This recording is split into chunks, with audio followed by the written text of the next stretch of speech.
I taxied close behind him to the start.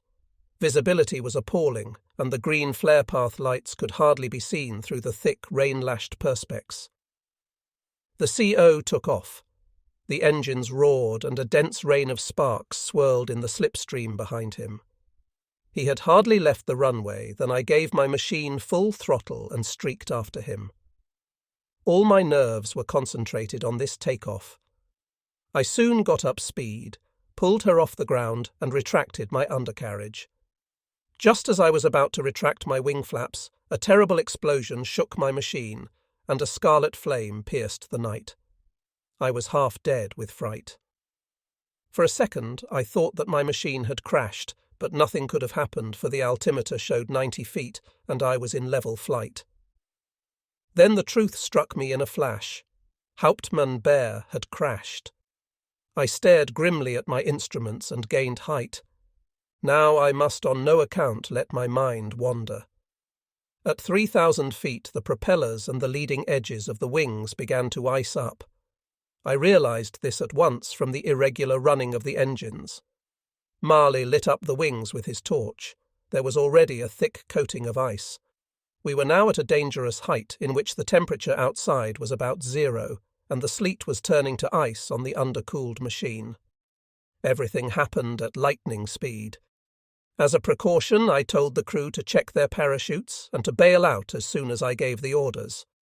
The machine grew heavier, and the controls answered more slowly each moment. I now had to decide whether I should take her down into a warmer belt of air or hold on and try to fly through the danger zone. To lose height would in practice mean the end of the operation, and furthermore entail the danger that, with any further icing, we should be too low to bail out. I therefore decided to go on climbing and to wait and see whether the machine would make the grade or not. The engines were running at full throttle. Thick ice splinters broke off with loud reports and thumped against the nose. Mahler reported, "Herr Oberleutnant, it's pointless. The tail unit's beginning to ice up. The temperature outside is now 4 degrees below." I noticed that my joystick was no longer answering. Fortunately, the trimming wheel was still working. I set the machine at tail heavy and pushed the throttle home to its utmost limit. The engines could rev like this for 5 minutes at the utmost. But why should I spare the engines when it was a question of the crew's life?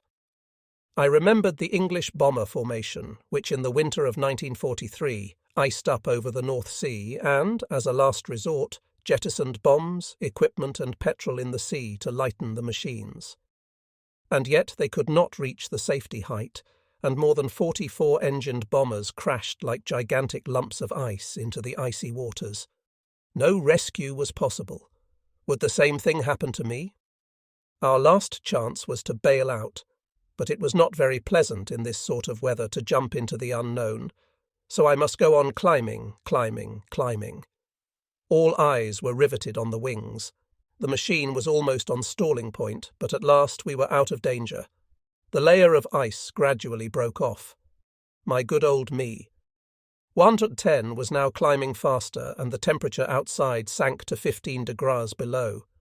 The danger of icing was past, but there still remained the darkness and the impenetrable cloud bank around us. The altimeter showed 6,000 feet, but not until 12,000 did we catch a glimpse of the stars. God be praised, we had won through. Now, above us, was a cloudless sky with bright stars such as one only sees on clear winter nights. I skimmed the clouds, heading for the Baltic coast, and waited for further orders.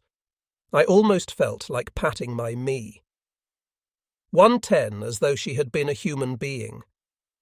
I wondered what could have happened to Hauptmann Bär and his crew. How could he have crashed? I thought of Kamprath and his family. They could not have got away with it, for they could not have been at more than 200 feet. This was far too low to bail out. My thoughts were interrupted by an order from the ground station. White Argus from Meteor. Achtung, Achtung. Strong bomber formation at 15,000 feet over the Baltic, flying on a southwesterly course. Above Wismar, my radio operator caught the first enemy machine in his SN2. The magic began. At 20:36, the first enemy bomber was brought down and spun through the clouds after my first burst. 20 minutes later, a second crashed just outside the capital. The British drew a square above the clouds with their parachute flares. We could see nothing of the city below. Thousands of flak bursts confirmed our arrival over the target. Wave after wave of bombers flew across the square of light and dropped their loads within this area, through the cloud onto the city. I approached this square on a southerly course and spotted a couple of 4-engined Lancasters directly above the target. After a short attack, the first bomber exploded and fell in burning debris through the clouds. The second banked steeply to starboard, trying to escape. The Tommies fired at me with all their guns, framing my aircraft with gleaming tracers. I pressed home the attack. The tail unit grew ever larger in my sights. Now was the time to shoot. The firepower of my guns was terrific. My armour-piercing shells riddled the well-protected wing tanks and the pilot's armoured cockpit. The tracers set fire to the petrol, and the Hay shells tore great holes in the wings. It was no wonder that my fourth bomber that night crashed in flames. I was all in. 4 kills in 45 minutes were too much for the nerves. The raid was over, and the enemy bombers were on their way back to England, protected by the cloud bank. I circled for about 10 minutes to calm down. Only then did I begin to think, now, where am I to land? The ground stations continued to give the weather reports. There were nearly 40 night fighters in the air, all anxious to see terra firma once more. The weather report was calamitous. Nearly all the airfields reported a ceiling of 150 feet, bad visibility and snowstorms. What was to be done? My crew was sitting there half frozen. "Go through that again, Herr Oberleutnant," said Mahler. "No, it's better to get above Parchim and fall out of the sky like Father Christmas." I could not countenance this suggestion to abandon my machine. Since Leipzig Brandes had reported that the clouds were now at 240 feet and nearly all the machines would be landing there, I decided to fly back to Parchim. There I knew every hillock, every tree, and every house. My crew was exhausted and silent. This disturbed me. I flew for 30 minutes above the cloud at 15,000 feet and reached our home field. I got into communication with control. The familiar voice of the controlling officer replied. At first he wanted to know some details of our kills. He's worried, I thought. He's standing with both feet on the ground while we still don't know whether we can make a safe landing. But I could understand his curiosity, for even a Kiwi gets excited by the success of his pals after sitting alone all night at his post. 4, I replied. Victor, Victor. Message received, he replied. 1, 2, 3, 4, shot down. Congratulations. Take great care on landing. Ceiling 150 feet. Snow has ceased. I'm putting out the shroud and firing radishes. Reception good. So down we went into the muck. Putting out the shroud meant pointing the ground searchlight vertically to light up the clouds. At 450 feet over the airfield, I should have to spot this searchlight. Slowly we circled round the beacon, losing height. At 4,500 feet, the machine started to ice up again.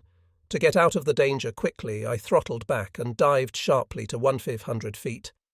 It worked. The icing ceased.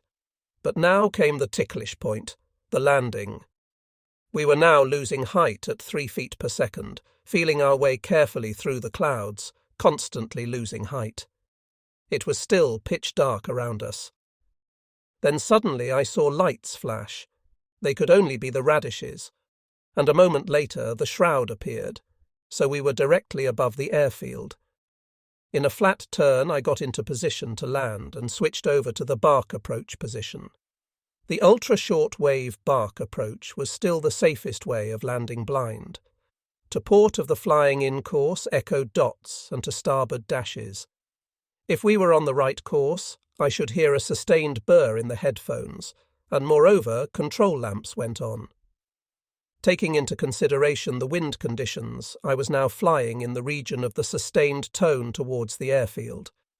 About 1.5 miles away from the field, I lowered my undercarriage and wing flaps and came down to 150 feet. My run-in was good, the controlling officer reported for the last time. Your course correct, you can land. I confirmed the report and told him to turn off the searchlight.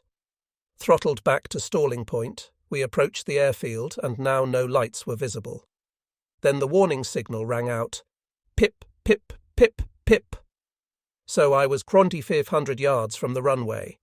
I set the wing flaps at 70 degrees and kept an approach speed of 100 mph. This flight position was very dangerous and mobile. If I missed the runway, it would be fatal. Finally, I saw blurred lights on the horizon, and the signal rang out, "Da da da da." Now we were 300 yards from the airfield. At that moment, I recognized the flare path and put the machine down at far too great a speed. I did not think we should ever stop. Touched down at last and taxied towards the red end field lights. I braked like a maniac and pulled up just on the edge of the open country. I said a little prayer now that I was down again. Marla pulled open the cockpit and we could all breathe the cool night air. The mechanics were all delighted. They were always proud of their machines and their crews, but news of the death of Hauptmann Bär and his gunner dampened the joy of the other crews who had been on ops. "And what about Lieutenant Kamprath?" I asked. "Can you imagine it?" was the reply. "He bailed out from 240 feet. What a bit of luck. Hardly had the parachute opened than he hit the ground. It was a matter of about 10 seconds. He's already recovered." "What a crazy business," I replied, as I hurried over to the ops room. Brinos was already in a happy state of mind. On the one side joy, and on the other side grief. But we had grown. Hard in this pitiless war. Hauptmann Bär was dead, and he was not our only casualty. Lieutenant Sorko and Oberfeldwebel Kammerer had been shot down with the crews and were dead. After Bade Singh, Lieutenant Spoden bailed out with his crew and landed successfully. On landing, he had a little misadventure, and his account made us all roar with laughter. Spoden recounted the event in the following manner. My crate grew heavier and heavier. Thick lumps of ice formed on the wings and the screws. "I'm no flying refrigerator," I said to my mates and showed them a little break in the clouds. It had come to that. The aircraft was out of action, and I thought we'd better bail out. At first my crew wouldn't hear of it, so I said, "Well, boys, if you don't want to, I bid you all good night. Peter's jumping." You can imagine how fast they were. Hoopla number 1, hoopla number 2, and I followed them. It was as cold as in Siberia, and I remember thinking that it was a good thing I had put on Mother's warm woolen socks. Well, how shall I describe what happened then? It was as dark as in the jungle, and I had a feeling that I should soon be down. You wouldn't credit it. My descent lasted an eternity. Suddenly there was a jerk, as if someone had put on the brake, and I was left hanging and swinging in the air. My parachute had got caught up in a tree. At first I was pleased that I had got down safely, but unfortunately there was no one to tell me how far I was from the ground. I'd lost my torch as I'd bailed out, of course. I was scared stiff to slip out of the lift webs and jump down. Then I found my knife in my left pocket. I took it out, let it fall, and listened. Flop. It could have been 6, but it could have been 30 feet. I had no confidence in this test and waited for dawn. It was amusing at first, swinging about in the tree, but it soon palled. My limbs grew as stiff as pokers. I prayed that it would grow light, but nothing happened, so I hung on my belt and waited longingly for the first light of day. As soon as dawn broke, I woke up from a doze and looked at the ground. My eyes nearly started out of my head. Hardly 3 feet below me was a wonderfully soft forest floor. That was the end of Peter's story. We roared with laughter, and Peter's tree landing went the rounds of the whole night fighter arm. Shortly after this, Peter Spoden and Lieutenant Kneeling were both in Parshim Hospital. The 2 men had been wounded in a night combat. I visited them one Sunday morning just as the chief doctor was making his rounds. I had to wait a little. As a result of the strangely peaceful atmosphere in the hospital, I grew thoughtful and stared out of the window up at the blue sky. The contrast between day and night is fantastic. Hardly 12 hours ago, it was once more an inferno over Berlin. 1,200 Allied bombers attacked in wave after wave, pouring burning phosphorus to relight the fires which had been extinguished in the grievously wounded capital. That night of 15th to 16th February 1944, I shot down my 13th, 14th and 15th opponents. But what did 15 four-engined bombers shot down mean? An individual success, that was all. With the destruction of Berlin, the crisis of the Nazi dictatorship began, for this round-the-clock bombing exhausted the civilian population. Even those who had firmly believed in victory began to doubt. What a contrast between the events of the previous night and the peace reigning here in Parchim. The patients were reading the accounts of the terror attacks on Berlin in the papers. But who could have any concept of the extent of these attacks? I myself could not grasp it, or that a proud initial success had become a bitter struggle to preserve the fatherland. My thoughts were interrupted by a sister who told me with a smile that I could visit my friends. Kneeling lay pale and apathetic in his bed. The poor fellow had a bullet through his thigh. With his last strength, he had managed to land before fainting from loss of blood. Now he was on the way to recovery. Our indestructible Spoden was wreathed in smiles. He wanted to get out of the hospital and fly again, but the house surgeon would not hear of it and informed me that Spoden would be released as unfit for flying. Peter winked at me when he heard this. As soon as we were alone, he hopped out of bed and fetched a bottle of brandy which his orderly had hidden in his locker. "Prosit! See you soon again with the squadron. When I'm out of here, you know what the quack can do. Do you suppose I'm going to stay on the ground while all this is going on?" I promised Spoden that I would fetch him as soon as possible and let him keep his hand in on a joyride over Denmark. The promise was soon fulfilled. Peter reported gaily from the hospital, and on the following day I took him up.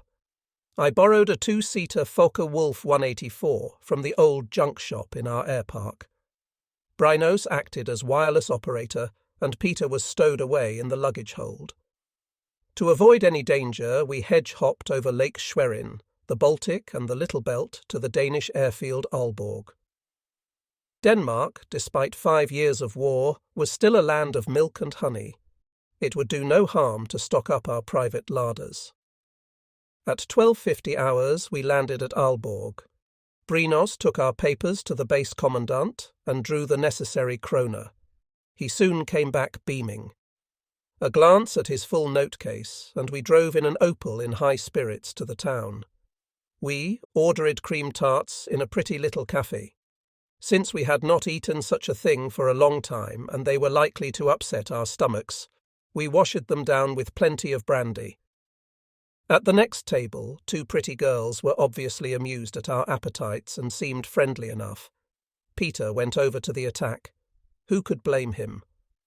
The 2 girls were soon sitting at our table and found him extremely amusing. An appointment was soon fixed for a round of the dance halls and bars that evening. Peter was in such good form that he would have liked to remain a few days in Aalborg. The following morning at breakfast, all suffering from thick heads, we realized we had bought nothing for our larder in Parchim. Brynos counted our communal wealth. We still had plenty of kroner left. Armed with 2 kit bags, we visited the shops. Within 2 hours they were full of ham, bacon, chocolate, coffee, schnapps, cigarettes and jam. But we still had some money left. What was to be done? We fetched our Opel and drove to the airfield, where we found a canteen. As we entered, we noticed a gigantic ham hanging from the roof. Peter immediately went over to the barman and asked what the bear's arse cost. The man goggled at us and could not believe that we really wanted to buy the whole ham, which must have weighed 100 weight. But Brynos plonked our last kroner down on the table, and we were allowed to carry off our booty. But what were we to do with all our purchases?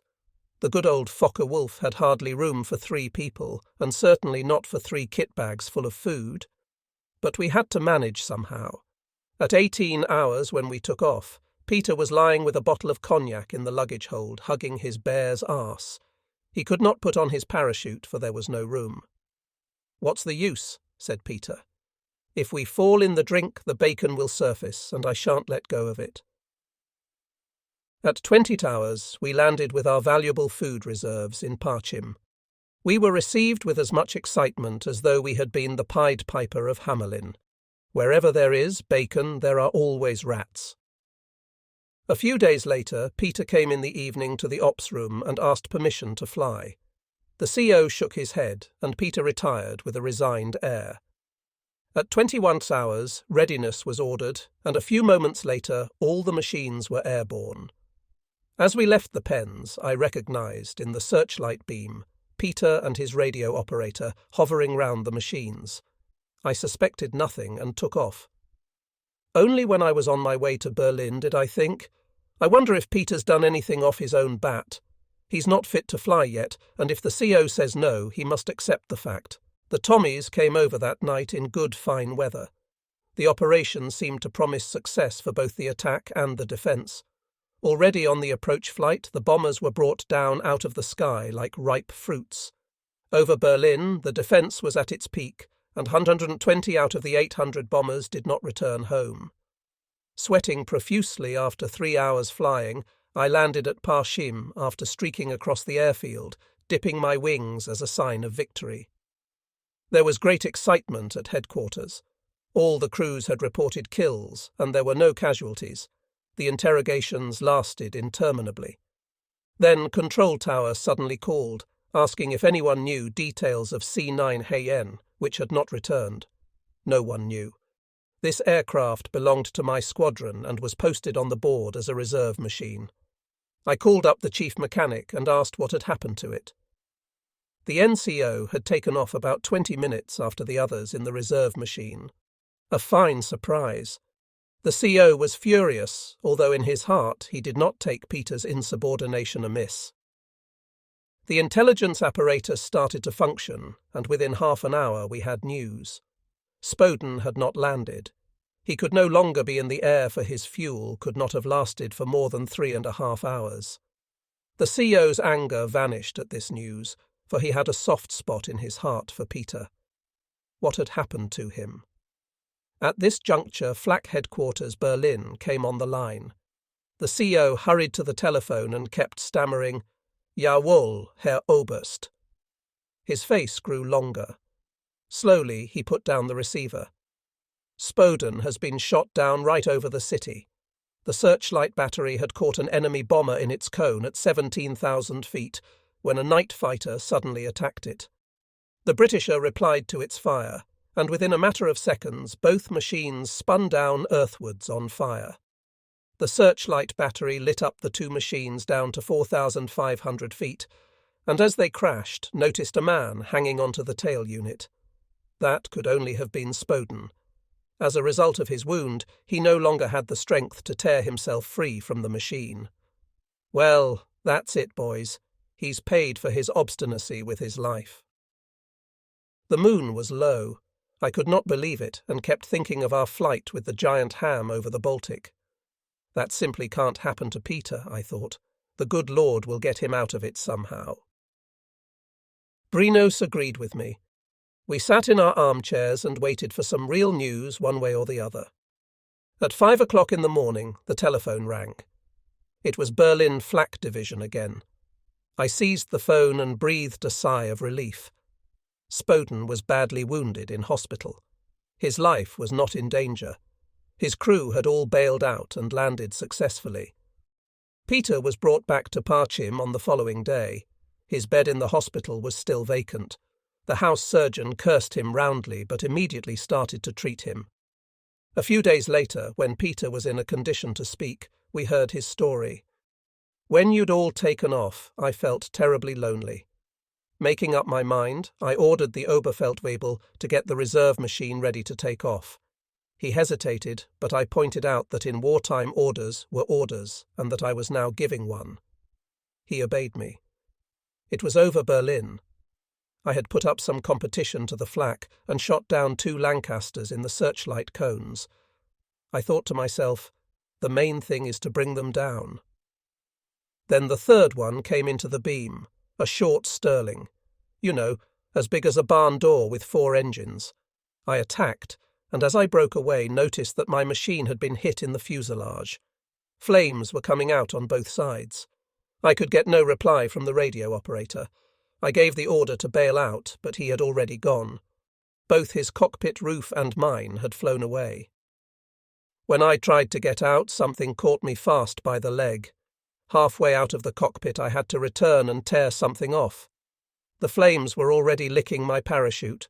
Well, prosit. Bad hats always seem to come through. My aircraft was spinning like a merry-go-round. Somehow I got out at 15,000 feet. I was more flung out than anything and crashed against the tail unit. I noticed that I was in a searchlight beam. The wind held me pressed against the tail. I waved my arms and legs and could not shake free either up or down, and the descent went on. Finally, the machine spun in the opposite direction, and I was flung out to the rear. Now keep cool, I said to myself.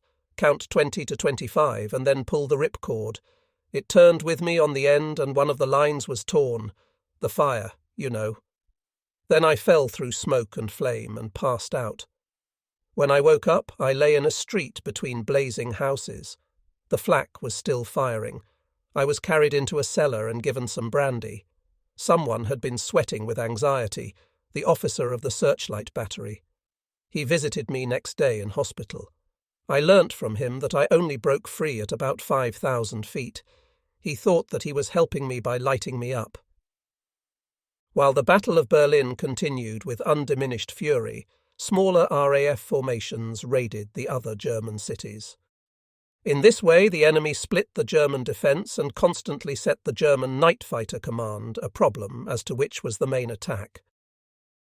At the beginning of March 1944, a medium-sized British formation appeared over France, heading for southern Germany. We were in our ops room following the progress of the bombers on the map.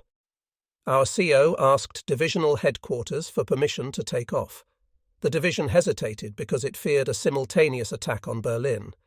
In this way, valuable minutes were lost. In the meantime, the leading formations had reached the Franco-German frontier in the Hagenau region. We now received orders to take off for southern Germany. It was already 02:00 hours when the last machines from Parchim streaked down the flare path and set a southerly course. At 15,000 feet over the Thuringia forest, the directing officer reported the first bombs on Stuttgart. The clock on my instrument panel showed 02:59 hours. Thus, we still had 45 minutes flying time before we reached the Swabian capital. By the time we reached Stuttgart, the British bombers had left, and huge fires bore witness to their work of destruction. Pursuit was pointless, for once the British bombers had dropped their load and were on the return journey, they were as fast as the German night fighters. This was not surprising, for we had been flying the same crates since 1940. 4 years previously, I had learnt night flying over Stuttgart in an Mi-110, Bertha series. At the time, it was a reasonably fast and handy destroyer aircraft. That day, I was circling in the same machine, Gustav series, over burning Stuttgart. Our night fighter machines had not grown any faster, but rather slower. So we flew back to Parchim without success after wasting thousands of gallons of costly petrol. On the return flight, the ground station gave us details of the night attack.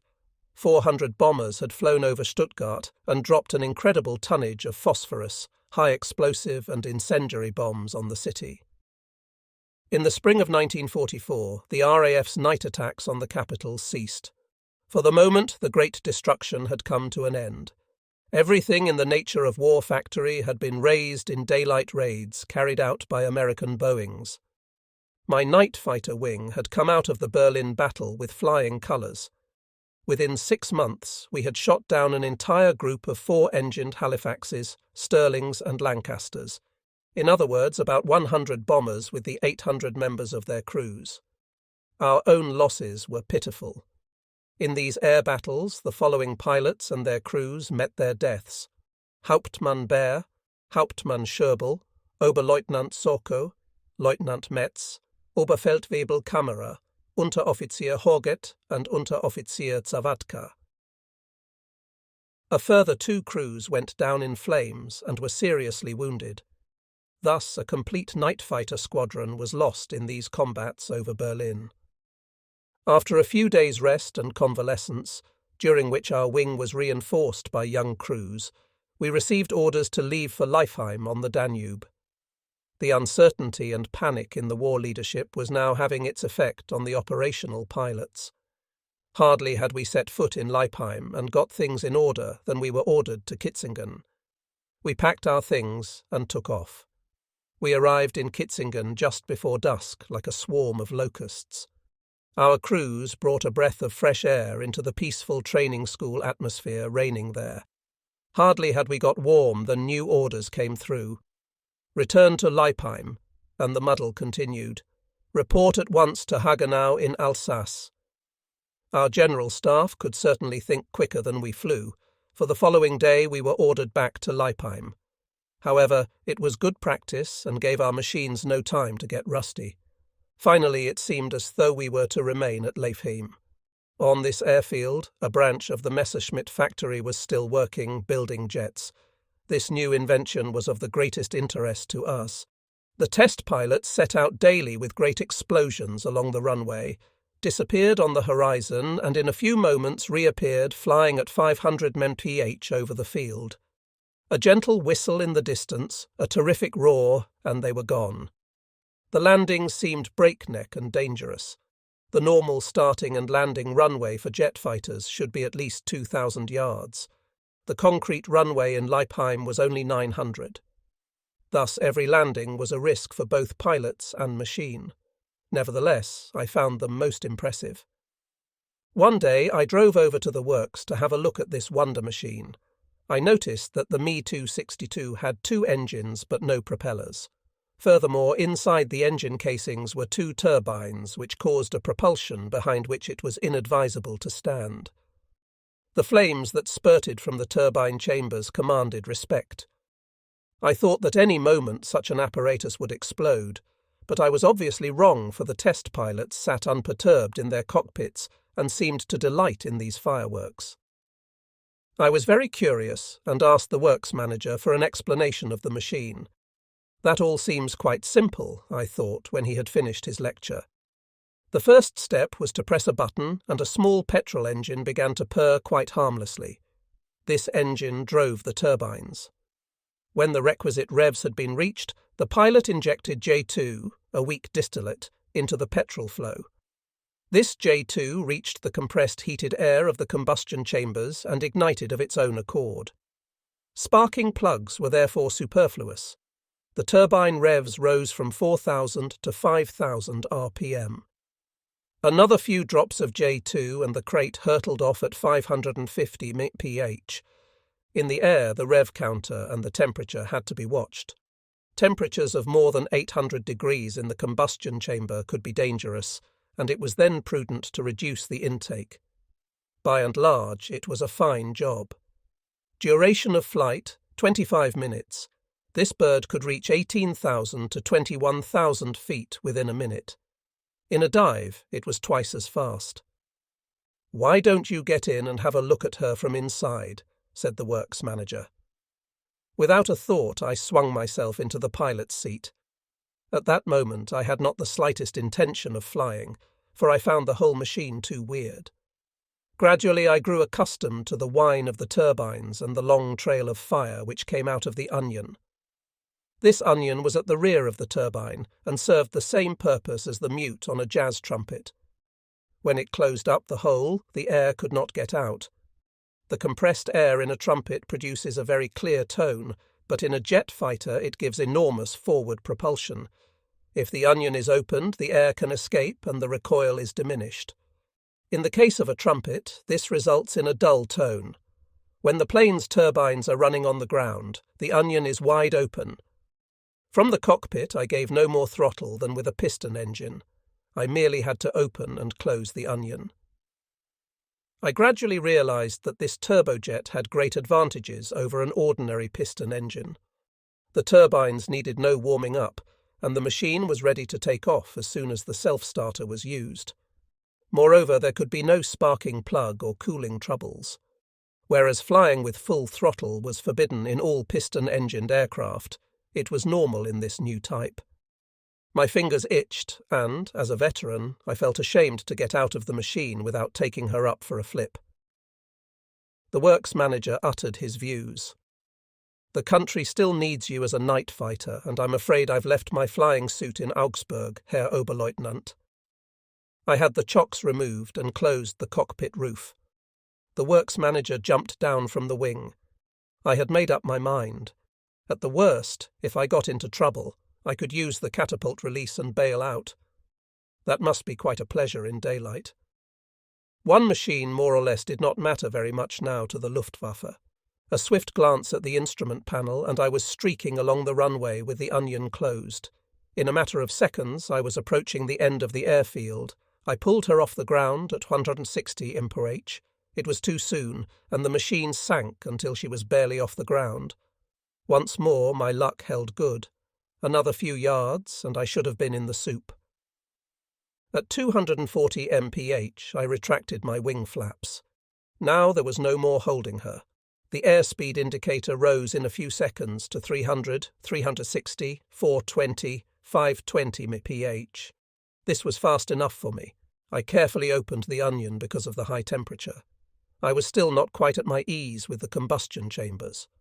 At 1,500 feet I swept over Ulm and did a steep left-hand climbing turn as I arrived over the cathedral. It was not a climb. I was fairly shot into the blue sky. The cathedral grew smaller and smaller until it was a mere toy below, and my altimeter showed 15,000 feet. I'd like to run into a few Tommies now, I thought. It would be a pleasure. I looked upon this machine now as the eighth wonder of the world, and in my enthusiasm I dived and zoomed like a rocket, flinging her about all over the sky. Leipheim was now just below me. In a power dive, I pulled out just above the sheds and buildings and roared across the airfield at over 600 mph. This was strictly forbidden, but I could not have cared less. Suddenly I realized that I must get this miracle down on the ground, for I had been flying nearly 25 minutes. I took this landing very seriously. In a broad sweep, I reached Günzburg at the prescribed height of 900 feet for a landing speed of 220 mph. Slowly, I lowered the undercarriage and wing flaps and put her nose into the wind. By the grace of God, there was a fairly stiff breeze, which made landing easier. The speed decreased. At 200 mph, the crate was at stalling point, but I held her at this speed and glided down to within 100 yards of the White Cross line. My speed sank to 150. The wheels touched the ground at the very edge of the airfield, and once more I was rushing along the runway. This time I had to pull up before I reached the end of the field, or else I should come to a sticky end. I pressed with all my strength on the brake pedals. They answered. I suddenly had complete confidence in this machine and was delighted with my first solo on jets. But by night I preferred my slow old me. 1 to 10, so the onion by day and the throttle lever by night. The following midday I was sitting peacefully in Brinos's room, celebrating his birthday with a cup of coffee. His wife had come to pay him a visit. No wonder the coffee and cakes tasted so good. Our CO, Hauptmann Fehlerer, was away on duty, and I was in charge of the wing. The adjutant, Walter, reported a big formation of American bombers flying towards southern Germany. "Most unsporting of them to disturb us at our coffee," said Brinos, consoling his wife. But Frau Kamprath suddenly grew nervous and opened the window. In the distance we could hear the sinister, familiar drone. This made Brinos nervous too. "Mummy," he said, "put your things on, take your suitcase and cross the Danube to be on the safe side." His wife hastily left the house while Brinos followed me to the dispersal pens. The machines were camouflaged. The whole ground staff had left the eyrie according to orders. The drone grew louder, and a glance to the west showed us that the bomber stream was flying on a direct course for Leipheim. "Get in the car!" I shouted and jumped in myself. I pressed the self-starter, but nothing happened. The batteries were down. We were standing between the machines. It was a ticklish position. I looked round for the best chance of getting clear of the carpet bombing. "Come on, Brinos, to the other side of the Autobahn. There are no sheds or machines there." We were soon running for our lives, but we were too late. We were still halfway across the runway when the leading American machines dropped the aimer. It fell in the field to the east of the runway. "Lie down," I roared to Brinos, and we crouched in the grass. A thunderstorm broke over our heads, and at each moment the whistle of bombs would begin. But nothing happened. Once more our luck had held. "Come on!" I roared. "They're making another circuit. Their run-in wasn't good enough." The next wave was about 2 miles from the field, followed by others. We had to get out of this within a couple of minutes, or else we should be dead meat. Brinos ran with his short legs, and I followed him with my long ones. The formation was now over the field. This time the marker bomb fell into the Messerschmitt Works production shed, and there was a sinister rustle and whistling in the air. Like old soldiers, we lay in a ditch at the edge of the field with our heads buried in the ground. Crump, crump! A deafening explosion, and within a few seconds the pilot's eyrie was shrouded in a giant cloud of smoke. The Americans attacked in 10 waves. At each wave we slipped deeper into our watery ditch. "Better be dripping wet and alive than dry and dead," said Brinos. We thought that the bombs must have fallen very close to us, for the earth rocked. During a lull, I looked over to the airfield buildings and sheds. They were a blazing heap of ruins. The runway was still untouched. Then another wave flew directly in our direction. "It's the runway this time, Brinos. Let's hope they aim well, or we've had it." The bombs whistled down. As in our happy days of infantry training, we now lay flat in the ditch with our noses just out of the water. Deafening explosions as the runway was hit. Bits of concrete fell round our unprotected backsides. It would be all over if we got one of them on the head. I remembered the steel helmet which had lain for years unused and dusty inside my locker. I could have used it now, but we pilots always had a prejudice against steel helmets, gas masks, rifles, and hand grenades. So all I could do now was to think nostalgically of my steel helmet and protect the back of my head with my hands. The danger was soon over. We got out of our ditch like drowned dogs and laughed with glee. But our laughter was short-lived when we saw the mess that the Yankees had made. The sheds and buildings were ablaze, and hours later delayed action bombs kept exploding. The wrecks of about 60 jet aircraft lay there. The following day we packed up all we could rescue and left for Hagenau in Alsace. The crews travelled by train in all directions to fetch new aircraft.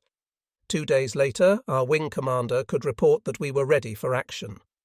The USAAF began to fly daylight raids with their B-17 and Liberator bombers in 1943. As a result of the Luftwaffe general shortage of fighter aircraft, night fighter crews were now ordered to fly by day too. This double burden led to irresponsible losses of highly trained specialized night fighter crews.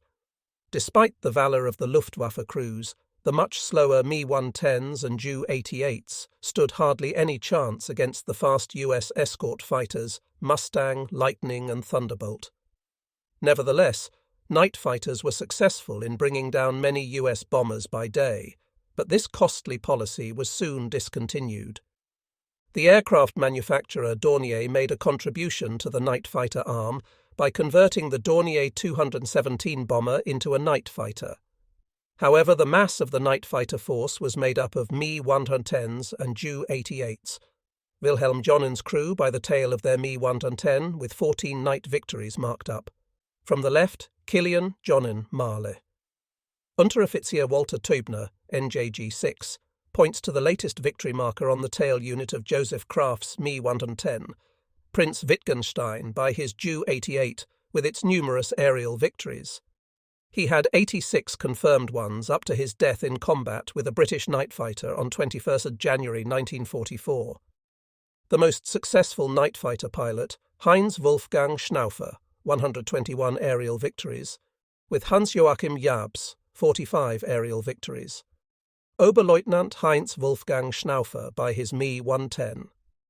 By the time this photo was taken, he had 47 aerial victories, and shortly before, on 31st December 1943, had been awarded the Knight's Cross.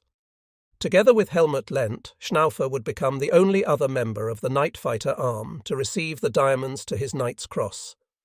A Ju-88 fitted with Fuji 212 Hirschgeweih radar. This equipment was very useful but increased air resistance, which cost speed. From 1943, the RAF introduced in ever-increasing numbers the excellent de Havilland Mosquito, a high-altitude fighter of part wooden construction, which escorted the bomber fleets, and in the role of long-range night fighter shot down many German night fighters. The Me-110 and Ju-88 only rarely caught up with the Mosquito on account of its much higher speed. 2 Lancasters flying over open country. The tail gunner's blister and the 366-seater MG dorsal cupola can be clearly seen. In common with the Me-110 and Ju-88, the Mosquito also had strong firepower at the nose of the fuselage.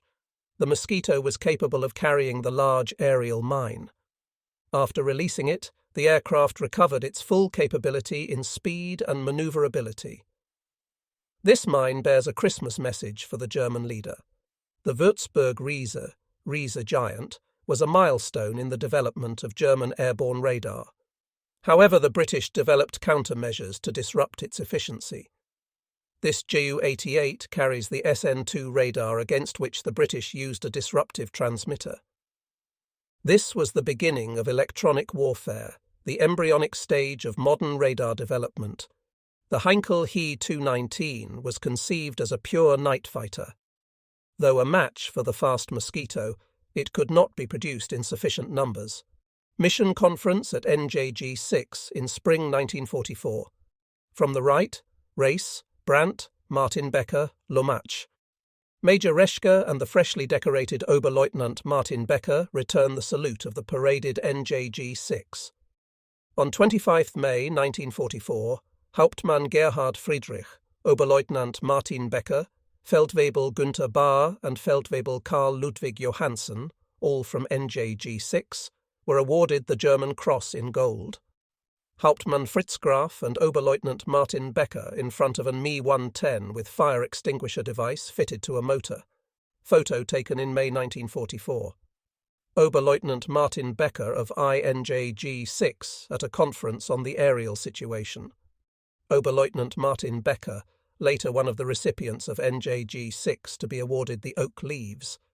Becker's flying crew, mechanic Welsenbach, pilot Martin Becker, radio operator Karl Ludwig Johansen. And Me-110 being prepared for a mission. The supports of the hangar can be made out in the background.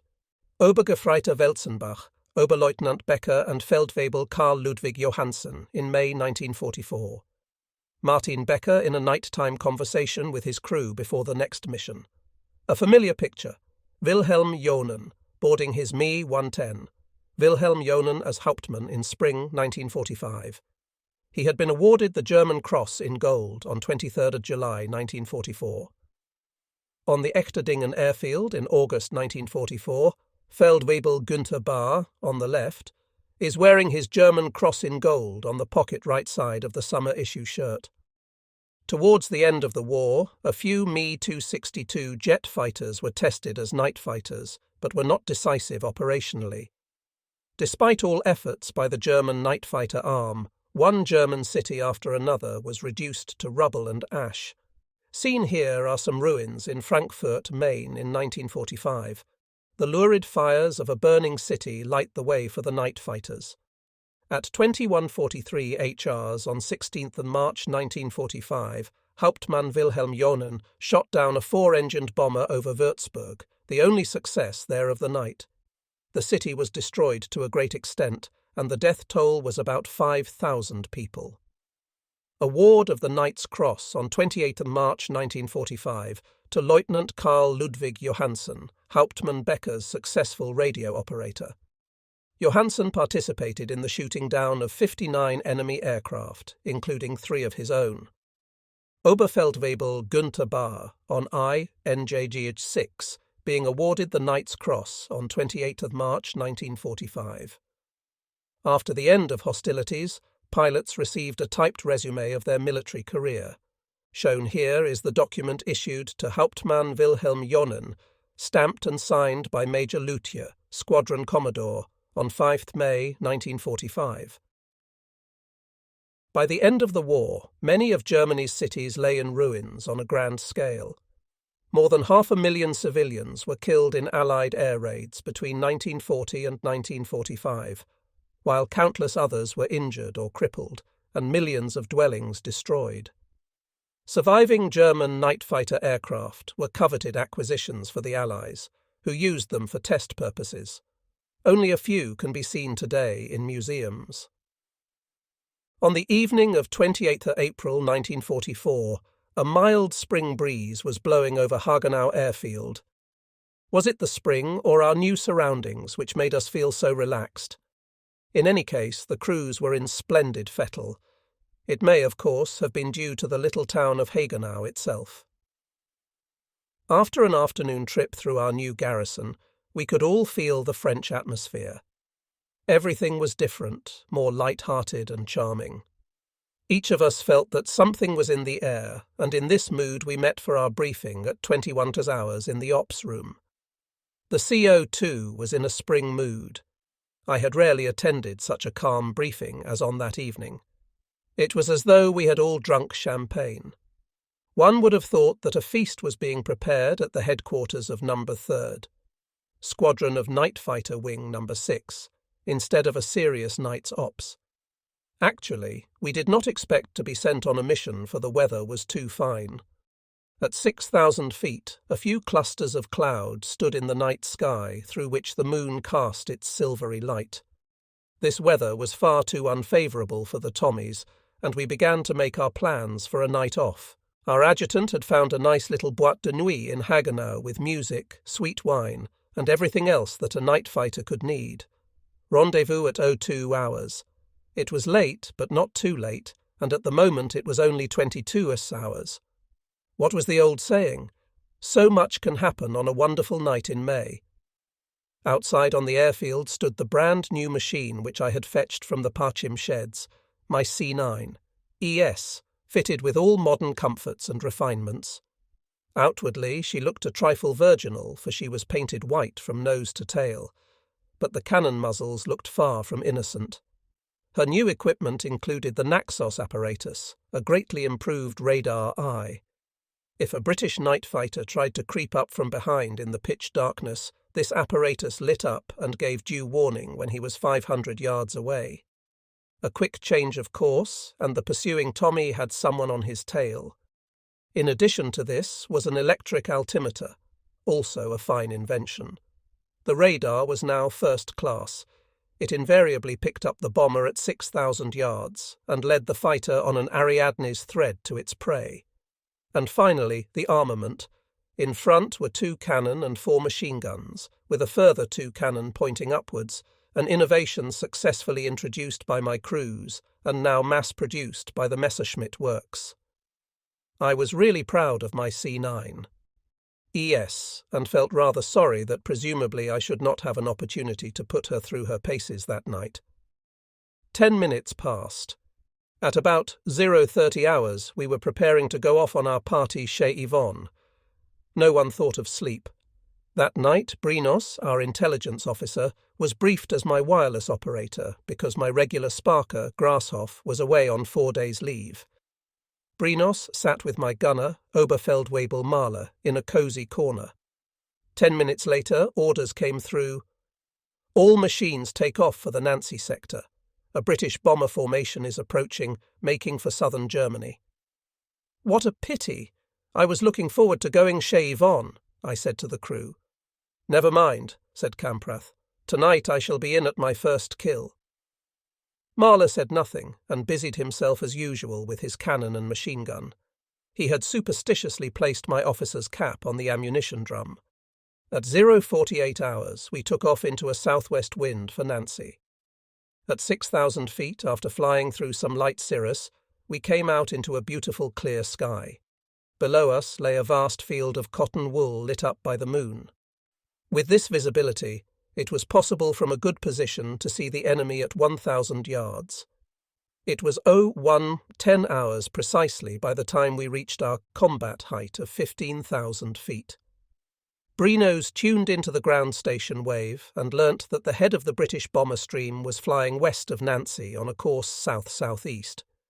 In a few moments we should get the first contact in our radar. I circled west of the city and explored the night sky with my SN2. Brinos reported calmly, "Achtung! The first enemy zigzags have appeared. Turn slightly to port." The gyro compass showed 160 degrees and changed on a slight left-hand turn to 130 degrees.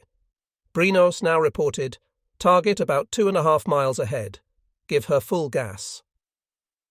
My C9 ES was very fast. Within a few minutes the distance was reduced to 1,000 yards. At any moment the enemy bomber must appear. I closed in until I could see the black shadow of the bomber. The British machine was flying peacefully, weaving slightly to avoid attack. I recognized the type by its wings, a 4-engined Lancaster. Brinos switched off his SN2 and concentrated on each phase of the ensuing air combat. Slowly, we stalked the bomber with the moon behind us, distance 200 yards. The British pilot must have spotted us, for he suddenly did a vertical turn to starboard to give his rear gunner a better chance to fire. I stuck on his tail. The perspex of the gunner's turret glittered in the moonlight. Just as I got it in the centre of my sights, he opened fire with all his guns. The glowworms shaved my machine, but with a slight pressure on the rudder, I slipped out of the danger zone. Now I was flying below him and approaching at elevator speed. In this way, the rear gunner could not fire at me, although the mid-upper gunner was still a danger. This time I would shoot first, of that I was certain. Slowly the long, narrow wings rose in the air. As soon as I could see the glowing exhaust pipes, I fired between the two engines. The enemy must have opened fire at the same moment, for his tracers hit my wings. I immediately took avoiding action. "The Tommy's on fire!" screamed Brinos into the RT, nearly deafening me. He was right. Flames were pouring from the trailing edge of the wing. But the crate continued to fly calmly on its way.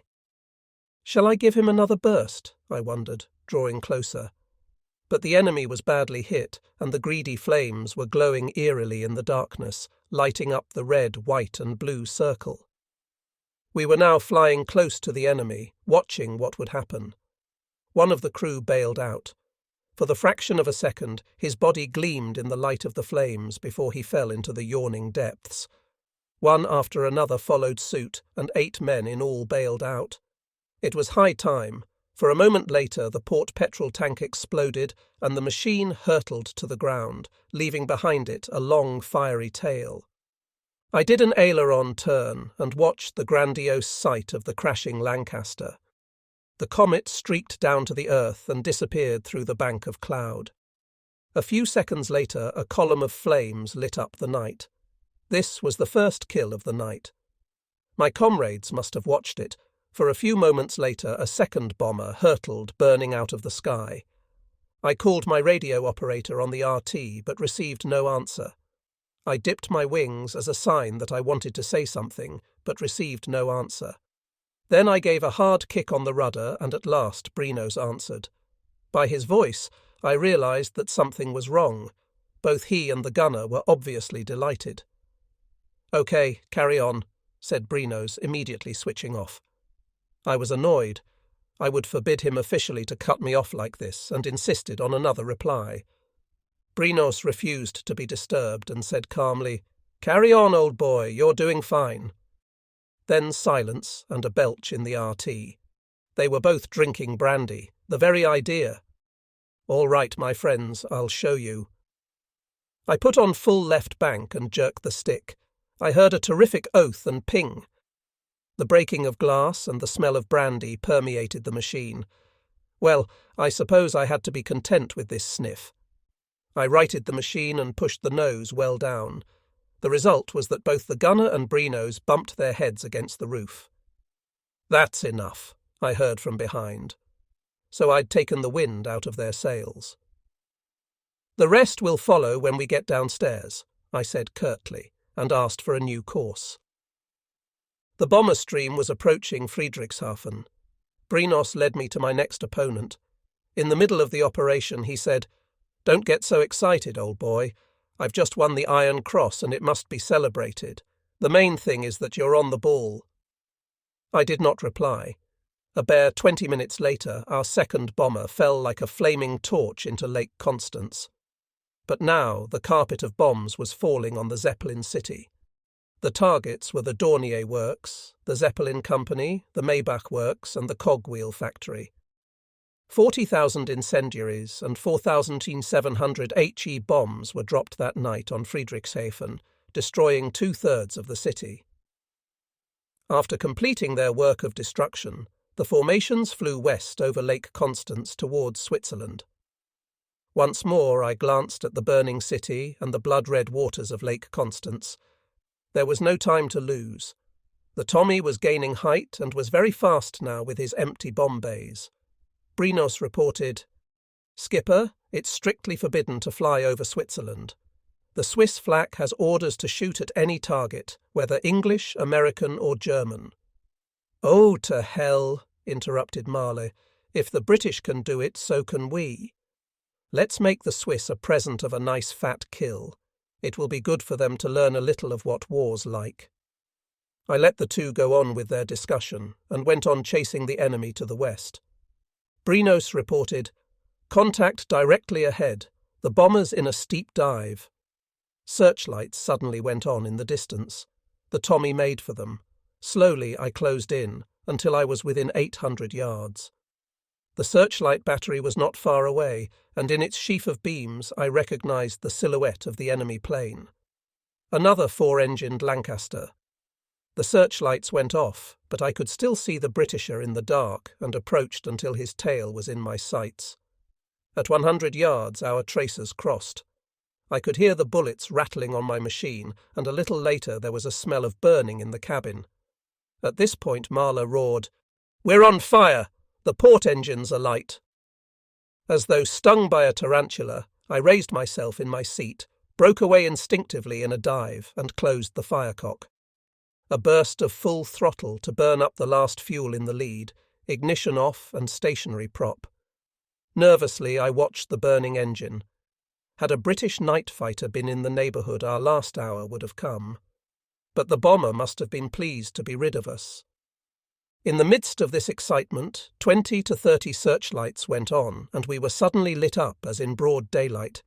No orientation was possible. I went into a spin. I stared in terror at the threatening searchlight cone. "Fire a distress signal, or we shall crash," I shouted to the crew, trying to get my aircraft once more under control. But it was impossible. Not until the searchlight switched off on seeing our signal did I get her once more on an even keel. We had dived 3,000 feet, and the electric altimeter showed only 4,500. A pretty business. I cursed those Swiss down below. In the meantime, the fire had gone out in the engine, so we were not so unlucky after all. But hardly had I been flying level for a few seconds than the Swiss turned on their searchlights again. Presumably my snow-white machine was a good object for their target practice. Marley immediately fired one more distress signal, for he was terrified that we should crash. We were far too low. The Swiss batteries switched off, fired green flares, and lit up the airfield. It was a peremptory order to land, but we did not intend to give up so easily. We worked according to plan. Marla fired green flares, which meant that we wanted to land. The men below replied with green flares and switched the airfield lights on and off as a sign that they had understood. Now, if only my second engine had been in action. In a breathtaking power dive, I should have skimmed over the searchlight battery and flown at treetop level in a northerly direction. With 2 engines it would have been simple, but my port engine propeller was stationary, and I was thankful that my crate was still in the air. Nevertheless, I tried to turn north and get out of the searchlight zone. But the Swiss noticed my turn and switched on so brazenly that I was terrified. This time Marley fired red flares until the barrel of the pistol was hot, but the Swiss were obstinate. I did my best to keep the machine in level flight, but it was too difficult. The glaring cone blinded me, and in a few seconds I lost all sense of gravity. Once more we dived and were looking into the sinister eyes of the searchlights. Fire red, red, Marl, or else we've had it. The machine began to whistle, a gruesome sound. At last the Swiss switched off. For a second I was still blind, and then I recognized the illuminated airfield, far behind me. I pulled the machine out before it was too late. I was lucky. The electric altimeter showed a bare 1,000 feet. Now we could not afford to play any more monkey tricks unless we wanted to crash. Once more Marley shot green, and the Swiss replied contentedly with the same signal. I made a wide circle, for to take off again with one engine would have been dangerous. The airfield looked wonderful as the flare-path lights slipped beneath us. The machine sank lower and touched down in a perfect landing near the first white lamp. How marvellous to be on terra firma once more, even though it was Swiss soil. For the moment, we were safe. The airfield lights went out as soon as we were down. Ahead of us it was pitch dark, and we were still taxiing at 50 mph into the blue. I switched on my own searchlight and recognized some 4-engined bombers ahead, American Boeings. The flying fortresses were parked close together. Then the Swiss blinded me with a strong searchlight right in my face. I could see nothing and pressed with all my weight on the brakes so as not to crash into the Boeings. Presumably the Swiss feared that at the last moment I should take off again, but that was impossible with only one engine. Slowly, C9. ES came to a standstill. Suddenly a figure appeared close to me on the wing. I pulled open the cockpit roof and was about to say something when I felt a revolver in my neck. I was dumbfounded. "You're on Swiss soil," the man on the wing shouted in my ear. "Make no attempt to escape, or I shall have to use my weapon." What a pity, I thought, that my engines are out of action. It would have given me the greatest pleasure to sweep the man and his revolver off the wing by giving her full throttle. But it was no use, so I obeyed. Now we knew where we were, in Zurich-Dubendorf. Somewhat depressed, we got out of the machine. We had quickly stowed our secret documents in our pockets and waited for a favourable opportunity to destroy them. Brinos came face to face with a Swiss soldier with fixed bayonet. He was horrified. "Put that horrible knife away," he said to the conscientious soldier.